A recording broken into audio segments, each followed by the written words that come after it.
नमस्कार मित्रांनो. तर लपंडाव या मालिकेच्या 5 मार्चच्या एपिसोडमध्ये छान ट्विस्ट बघायला मिळतोय. आणि ट्विस्ट असा असणार आहे की सखी कान्हाच्या आईसोबत असते आणि आईला डॉक्टरांकडे घेऊन जायचं असतं. कान्हा खूप वेळ वाट बघतो. त्याला शेवटी एकच ऑप्शन दिसतो आणि तो म्हणजे आता कान्हा बनून आपण आईच्या समोर यायचं, आईला डॉक्टरांकडे घेऊन जायचं. कान्हा आईकडे येतो. तो आधी काकू काकू म्हणून हाक मारतो, पण आई काही बघत नाही. कान्हा आईला आई म्हणून हाक मारतो. आई त्याच्याकडे बघते. आई म्हणते, कान्हा आलास तू? कान्हा आईचा हात धरतो आणि तिला आत घेऊन जातो.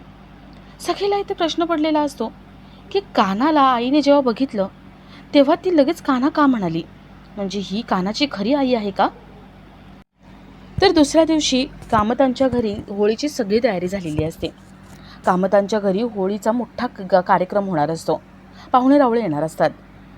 सरकार परशूला म्हणते, परशू, आज होळीच्या निमित्ताने राजलक्ष्मी किर्लोस्कर इथे येणार आहे. तिला मी चांगलंच रंगवणार आहे. थोड्या वेळाने आजी तिथे येतात. सरकार आजींचं तोंड रंगवते आणि आजींना म्हणते, माझे 70 एम्प्लॉईज जेव्हा आमिष दाखवून स्वतःकडे ओढले ना तुम्ही, त्यावेळेस मला असाच त्रास झाला होता. आजी म्हणतात, तुला माहिती आहे का मला कधी त्रास झाला होता? जेव्हा तू माझ्या मुलाला. आजी पुढे काय बोलणार तेवढं त्या गप्प होतात. सरकारला हळूहळू कुणकुण लागलेली असते की या आजींचा नेमका प्रॉब्लेम काय आहे.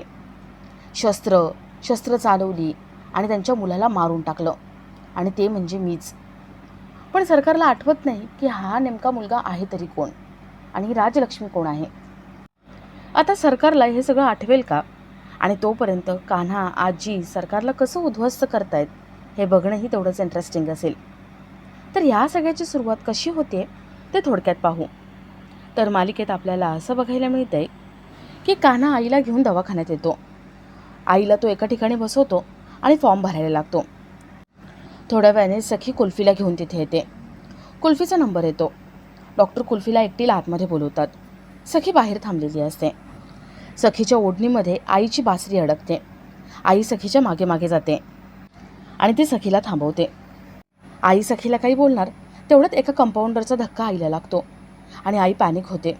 आई म्हणते, लोक, भीती वाटते, खूप लोक. सखी म्हणते, काकू काकू जरा शांत व्हा, काय झालंय? अहो तुम्ही एकट्या आहात का? घाबरलायत का? आई म्हणते, खूप लोक, भीती वाटते. सखी त्यांना प्रेमाने जवळ घेते आणि त्यांना म्हणते, तुमच्यासोबत कोण आले? तुम्ही मला नाव सांगा, मी हाक मारते. आई म्हणते, कान्हा. कान्हा आलाय सोबत. सखीला प्रश्न पडतो की कान्हा म्हणजे हा आपला कान्हा तर नसेल ना? सखी विचार करत असते. तर इथे सरकार आणि कान्हाची आजी एकाच ऑफिसमध्ये येतात. सरकार म्हणते, तुम्ही मला फॉलो करताय का? आजी म्हणतात, नाही, मी फॉलो करत नाही. आणि तुम्हाला फॉलो करावं असं काहीच नाही आहे. मला वाटतंय की हरलेले लोक जिंकलेल्यांना फॉलो करत असतात, म्हणून तुम्हीच मला फॉलो करत असाल कदाचित. सरकार म्हणते, नाही, अजिबात नाही. मी तेजस्विनी कामत आहे. मी कधीच कुणालाच फॉलो करत नाही. जग मला फॉलो करत असतं.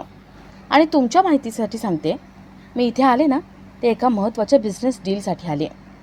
आजी म्हणतात, अरे वा, मी पण इथे महत्त्वाच्या बिझनेस डीलसाठीच आले आहे. सरकार म्हणते, चांगला योगायोग आहे ना हा. म्हणजे आजकाल आपल्या बाबतीत असे खूप योगायोग होत आहेत. आणि तसं बघायला गेलं तर मागच्या वेळेससारखी आत्ताही स्पर्धा करणार आहात का?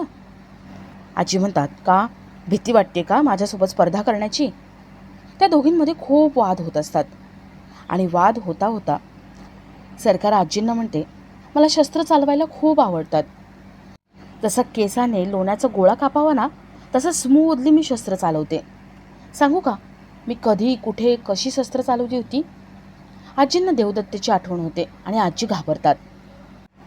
सरकार म्हणते, अहो घाबरू नका, मी असंच तुम्हाला म्हणाले. मी काही शस्त्र वगैरे चालवली नाही आहेत. मी फक्त सांगितलं तुम्हाला की असं करते मी. माझ्या तोंडाची शस्त्रच खूप पुरेशी आहेत. आजी काहीच बोलत नाही. सरकार पुढे म्हणते, उद्या होळी आहे, रंगपंचमी आहे. उद्या आमच्या इथे या, मी तुम्हाला स्पेशल इन्व्हिटेशन देते. काय ना, आत्तापर्यंत आपली भेट ही अशीच झाली आहे. उद्या या माझ्या घरी. कसं आहे ना, मी स्वतः जरी हरले ना तरी माझ्या स्पर्धकांची जीत मी सेलिब्रेट करते. या आमच्या घरी, मस्त होळी खेळू. सरकार आजींना आमंत्रण देऊन तिथून निघून जाते. आजी इथे मनात म्हणतात, ए तेजस्विनी कामत, तुला उद्ध्वस्त केल्याशिवाय मी गप्प बसणार नाही. आमचं एकच ध्येय आहे, तुला उद्ध्वस्त करणं. तर इथे कान्हा मागे वळून बघतो तर आई तिथे नसते आणि त्याला एका बाजूला सखी आई बोलताना दिसतात. कान्हा लपून त्या दोघींना बघत असतो. इथे सखी आईला म्हणते, जोपर्यंत तुमचा मुलगा येत नाही ना तोपर्यंत मी तुमच्या सोबत बसते. आई सखीकडे बासरी मागते. सखी आपल्या ओढणीची बासरी काढते आणि आईला देते. सखी आईशी गप्पा मारत असते पण आई काहीच बोलत नाही. सखी म्हणते, काय झाले, तुम्ही माझ्याशी का बोलत नाही आहे? अहो तुम्ही इथे कशासाठी आलायत, तुम्हाला काय होतंय? आई काहीच बोलत नाही. आई फक्त बासरीकडे बघत असतात. सखी म्हणते, मला पण बासरी खूप आवडते. मी माझ्या नवऱ्याला आत्ताच गिफ्ट केली आहे. तुम्हाला पण आवडते का? तुम्ही वाजवता का? आई उत्तरच देत नाही. सखी म्हणते, असं का करताय तुम्ही? अहो बोलत काय नाही माझ्याशी? तुम्हाला राग आलाय का माझ्या ओढणीमध्ये तुमची बासरी अडकली म्हणून? आई तरी उत्तर देत नाही. सखी विचारते, कान्हा कोण आहेत? तुमचे मिस्टर आहेत का? सखीचं बोलणं ऐकून आईला देवदत्तची आठवण येते, तिच्या नवऱ्याची आठवण येते आणि तेजस्विनीने देवदत्ताला मारून टाकलं होतं ते आठवतं. आई पॅनिक होते आणि मोठमोठ्याने ओरडायला लागते. आई म्हणते, रक्त आली, घरी आली, रक्त लाल. सखी म्हणते, हो हो हो, एवढं पॅनिक नका हो. इथे कान्हा लपून सगळं बघत असतो.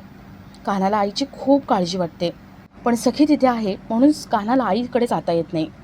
सखी विचार करते की काय करता येईल. सखीला आठवतं की कान्हाने आपल्याला दुपारी सांगितलं होतं, एखादी अस्वस्थ व्यक्ती असली की त्याला मिठी मारायची म्हणजे तो व्यक्ती शांत होतो. सखी आईला मिठी मारते आणि आईला शांत करते. इथे कान्हा मनात म्हणतो, नाही आता आईला सावरण्यासाठी, आईला माझ्याकडे आणण्यासाठी मला आता समोर जावंच लागेल, कान्हा बनून जावं लागेल. तर सखी रिसेप्शनवर येते आणि त्या बाईला विचारते की या मॅडमसोबत कोणी आले का? ती बाई म्हणते, हो त्यांचा मुलगा आला होता, आत्ता फॉर्म भरत होता. त्याने ब्राऊन कलरचा कोट घातला आहे पण आता कुठे गेला आहे नाही माहिती. इथे कान्हाने सगळं ऐकलेलं असतं. कान्हा आपला पटकन कोट काढतो, फॉर्म तिथेच ठेवतो आणि बाहेर जातो. सखी इथे कान्हाला शोधत असते आणि तेवढं तिथे कान्हा येतो. सखी विचारते, तू इथे काय करतोयस? कान्हा म्हणतो, अहो सखी मॅडम, माझं काम लवकर झालं, मला तुम्हाला भेटावंसं वाटत होतं आणि म्हणून मी तुम्हाला आणि कुल्फीला भेटण्यासाठी इथे आलो. गौतम काकांना विचारलं, त्यांनी इकडचा पत्ता सांगितला, आलो. सखीला खूप छान वाटतं. कान्हा म्हणतो, तुमचं झालं असेल तर आपण निघू यायचं का? कुठे आहे कुल्फी? सखी म्हणते, कान्हा इथे एक मावशी बसल्यात, अरे त्या खूप अस्वस्थ आहेत, त्यांच्या मुलाला शोधते. योगायोग माहिती आहे का, त्यांच्या मुलाचं नावसुद्धा कान्हा आहे. अरे त्याने ब्राऊन कोट घातला होता, कुठे गेला काय माहिती. कान्हा म्हणतो, अहो सखी मॅडम, तो बघा ना तिथे एक ब्राऊन कोट ठेवला आहे आणि फॉर्मसुद्धा ठेवला आहे. सखी कान्हा तो कोट बघतात आणि तो फॉर्म बघतात. सखी विचारते, कान्हा तुझा कोट कुठे? तुझ्या अंगावरती कोट नाही आहे. कान्हा जरासा घाबरतो आणि आपला आजचा हा भाग इथेच संपतो.